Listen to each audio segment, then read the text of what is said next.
پھر اس ایمان کو تقویت پہنچانے اللہ سے جڑنے کے لیے نماز ہے کہ نماز پہلی امتوں کو 2 نمازیں، ہمیں 5۔ پہلی امتوں کی مسجد کوئی نہیں، ہماری مسجد۔ پہلی امتوں کی اذان کوئی نہیں، ہمیں اذان ملی۔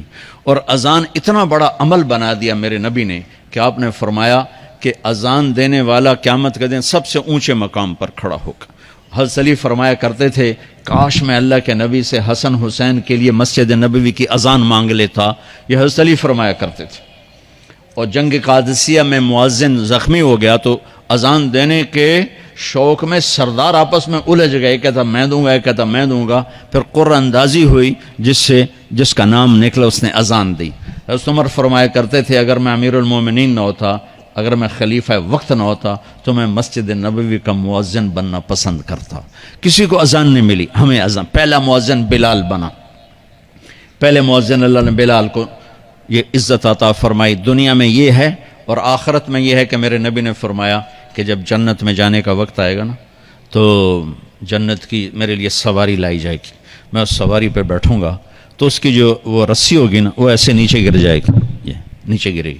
اس رسی کے یعنی اس کی جو لگام ہوتی ہے نا وہ نیچے گرنے کا مطلب ہے یہ ایسے نیچے گر گئی۔ اب نیچے گرنے کا مطلب ہے کہ اس کی ڈرائیونگ میرے نبی نے نہیں کرنی، کوئی آنے والا ہے، کوئی ڈرائیور آنے والا ہے جو رسی پکڑ کے چلے گا، کوئی کوچبان آنے والا ہے جو اس کو پکڑ کے چلے گا۔ رسی کا گرنا ایک انڈیکیشن ہے کہ کوئی نصیب والا اب آئے گا۔ جب آپ کی سواری کھڑی ہوگی، رسی نیچے ہے، تو اب سب کی گردنیں ایسے ہوں گی، کون سب قیاس کر رہے کون کون کون۔ اللہ کی طرف سے اعلان ہوگا بلال کو بلایا جائے، بلال بلال۔ تو بلال آپ کی سواری کی لگام پکڑیں گے اور آپ نے فرمایا کہ سب سے پہلے میں جنت میں جاؤں گا اور بلال میرے ساتھ ہوگا، میری سواری کی لگام پکڑے ہو جائے گا۔ تو ہمیں اذان ملی، کسی امت کو اذان نہیں ملی۔ ہمیں 5 نمازیں ملی، کسی امت کو نمازیں نہیں۔ 2 نمازیں، ایک فجر کی 2 رکعت، عصر کی 2 رکعت۔ باجماعت نہیں، ان کو اپنی کتاب یاد نہیں، ہمیں قرآن یاد ہے۔ میرے مدرسے میں ایک بچہ اب ماشاءاللہ امریکہ میں وہ پڑھا رہا ہے، اس نے 30 دن میں قرآن یاد کیا۔ صبح یاد کرتا تھا، شام کو تراویح میں سناتا تھا۔ میرے مدرسے کا بچہ ہے، صبح بیٹھ کے مغرب تک پورا ہے سپارہ یاد کر کے اور عشاء کو تراویح میں سنا دیتا تھا۔ اللہ نے میں ایسا قرآن دے دیا کہ 1 مہینے میں بھی یاد ہو جاتا ہے۔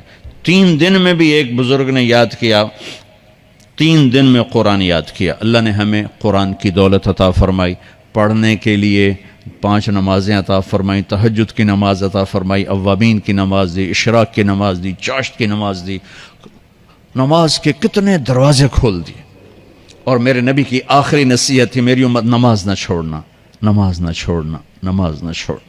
اور اس 14 صدی میں کوئی موقع ہے نماز چھوڑنے کا تو وہ میرے نبی کے نواسے کی کربلا کا ہے کہ جب ظلم بھی انتہا پر تھا اور مظلوم بھی اپنی آخری حدوں پر تھا، اور کائنات نے نہ ایسا ظلم دیکھا، نہ ایسے مظلوم دیکھے، نہ ایسی پاکیزہ ہستیاں دیکھی، نہ ایسے درندے دیکھے۔